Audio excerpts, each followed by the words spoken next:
દર્શક મિત્રો, આજે આપણે ફહદભાઈના ફાર્મ ઉપર છીએ. ફહદભાઈ વર્ષોથી આ રીંગણીનું વાવેતર કરે છે અને એમના આ વિસ્તારની અંદર ફહદભાઈ રીંગણીના નામથી પ્રખ્યાત છે અને એના અનુભવો એવા છે કે એ રીંગણીના ડોક્ટર તરીકે આજે આખા તાલુકાની અંદર વેલ ફેમસ છે. તો ફહદભાઈ પાસેથી આપણે એમના રીંગણીના પાક વિશેના અનુભવો જાણીએ અને એ આપણી સમક્ષ રજૂ કરીએ. તો ફહદભાઈ, આપણે તમારો પહેલો તો પ્રાથમિક પરિચય આપો. મારું નામ છે રાઠોડ ફહદ, ગામ મારું માંડવા, તાલુકો સિનોર, ડિસ્ટ્રિક્ટ બરોડા. તમે એ અમારા દર્શકોને બતાવો કે છેલ્લા કેટલા વર્ષોથી તમે આ રીંગણીનું વાવેતર કરો છો? મેં મિનિમમ 7 થી 8 વર્ષથી રીંગણમાં ખેતી કરું છું. લાંબો અનુભવ છે. અને દર વર્ષે મારે 10-12 વીઘા મિનિમમ હોય છે રીંગણ. આ વર્ષે 16 વીઘાની રીંગણ છે. વાહ! તમે આ જે રીંગણનું વાવેતર કરો છો લગાતાર એક જ વેરાયટી લગાડો છો કે દર વર્ષે રીંગણની વેરાયટી બદલતી હોય છે? ના, વેરાયટીમાં એવું છે સાહેબ કે એની ઋતુ સીઝન પ્રમાણે વેરાયટી કરવી પડે છે. વાતાવરણના હિસાબે વાતાવરણ જે રીતનું સેટ થતું હોય એ રીતની રીંગણ કરવી પડે છે. બિલકુલ બિલકુલ. આ અત્યારે જે વેરાયટી છે કઈ વેરાયટી છે? હમણાં હાલમાં આ જે વેરાયટી આપણે પ્લોટ પર ઉભા છે તે વરદાન છે. ધરતી સીડનું વરદાન વેરાયટી છે. બિલકુલ. આ વેરાયટી છે ચોમાસાની. બિલકુલ. ચોમાસામાં વાવેતર થાય. ચોમાસામાં પણ આમાં રીંગણ લાગે છે એવું એમનું કેવું છે. બિલકુલ. એટલે અમે એનું એક્સપિરિયન્સ માટે વીઘા 4 વાવ્યા. નવું ટ્રાયલ છે તમારું? નવું ટ્રાયલ છે. એમાં 4 વીઘાનું વાવેતર ટ્રાયલ માટે કરેલું છે. અમારા દર્શકોને રીંગણની સાઈઝ અને એની કલર ને ક્વોલિટી બતાવો.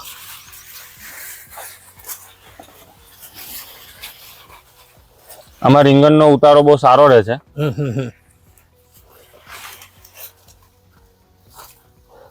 આ વાવેતરનો કેટલા મહિના થયા છે? આ વાવેતરને આપણે 1 જાન્યુઆરી 1 જાન્યુઆરી એટલે લગભગ ચોથો મહિનો ચાલી રહ્યો છે. જાન્યુઆરી, ફેબ્રુઆરી, માર્ચ, એપ્રિલ. ચોથા મહિનાની અંદર તમારું કેટલામું હાર્વેસ્ટિંગ છે? હાર્વેસ્ટિંગ આમાં હશે મારું લગભગ 20મું આજુબાજુ હશે. હા, જાન્યુઆરી થી લઈને આજ દી સુધીમાં? નહીં, અને આપણે પ્લાન્ટેશન કર્યું હતું. બરોબર. જાન્યુઆરીમાં પ્લાન્ટેશન. પછી કટિંગ ક્યારે આવ્યું રીંગણનું? કટિંગ 3 મહિના આવે. 3 મહિના એટલે માર્ચ મહિનાથી ચાલુ. એમાં 2.5 મહિનાથી સ્ટાર્ટ થાય થોડું પછી 3 મહિના એના પૂરા થાય એટલે ફર્સ્ટ માર્કેટમાં આપણું રીંગણ ચાલુ થઈ જાય. હવે આ રીંગણ માટે તમારે માર્કેટમાં અહીંથી લઈ જવા પડે છે કે વેપારીઓ આવીને લઈ જાય છે? ના, અમારા વેપારી છે અહીંયા આગળ.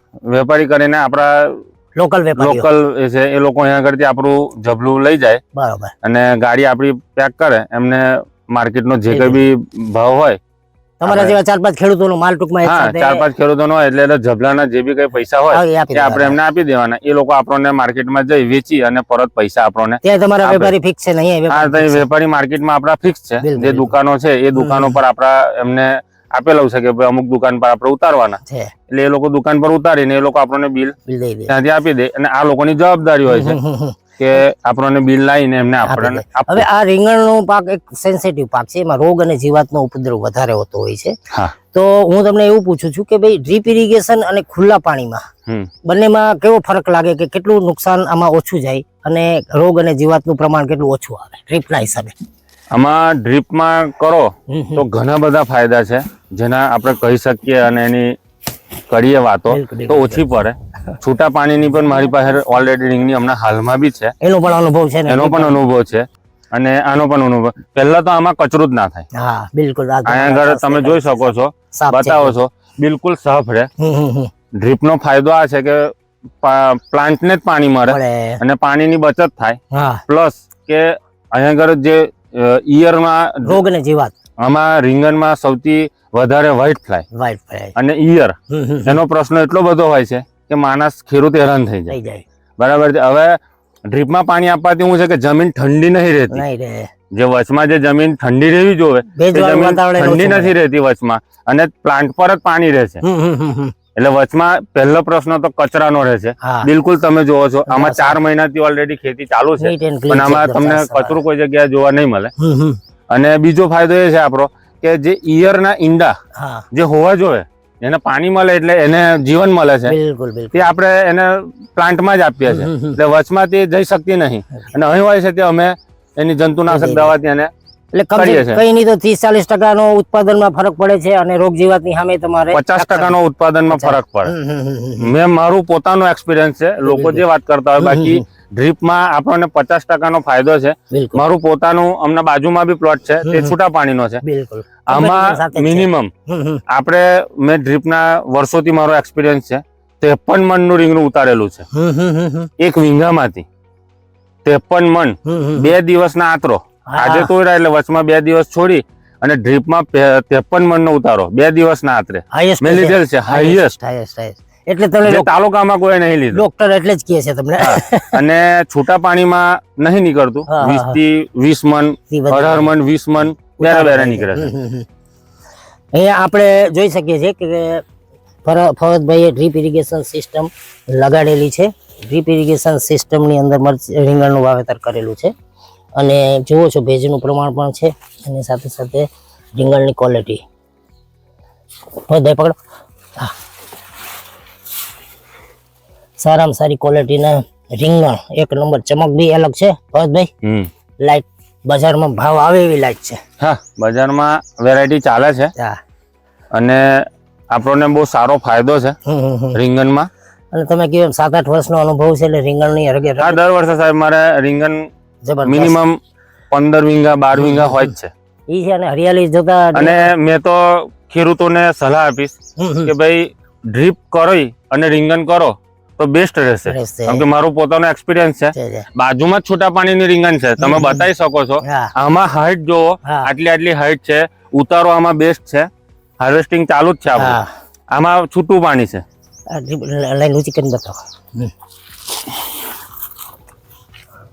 ડ્રીપ ઇરિગેશન સિસ્ટમ થી રીંગણનું ઉત્પાદન અને એનો જે ગ્રોથ છે આ બાજુમાં છે, છૂટું પાણીનો ગ્રોથ આ સાથે આ દેખાય. આ બાજુમાં છે એ આ જ વેરાયટી છે. તમે જોઈ શકો છો આની હાઈટ કેટલી છે. બરાબર છે. એક જ દિવસનું પ્લાન્ટેશન કરેલ છે. બિલકુલ. રીંગણમાં પણ તમે ફરક જોઈ શકશો. ક્વોલિટીમાં ફરક પડશે. કે જોઈ લો આ ક્વોલિટી જોવો. હા, પેલી ચમક અને આની ચમકમાં ફરક છે. બીજું કે આમાં જે પાણી જોવે, રીંગણમાં કેર કરતો વધારે પાણી જોવે. હા, કેરના પ્રમાણમાં પાણી વિશેષ જોવે.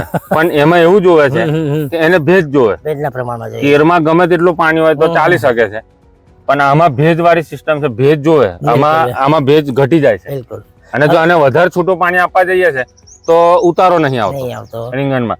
આમાં આપણે શું છે કે ભાઈ આજે હાર્વેસ્ટિંગ થયું એટલે ડ્રીપમાં 2 કલાક 4 કલાક 5 કલાક ખાતરનું અમને એટલો બધો ફાયદો રહેશે કે આમાં ગુણ લઈને આવવું પડે. 50 કિલોની બેગ લઈને આવવું પડે અને આમાં 5 કિલોની બેગ લઈને જાવ તો તમારું બધા રીંગણમાં ખાતર જાય.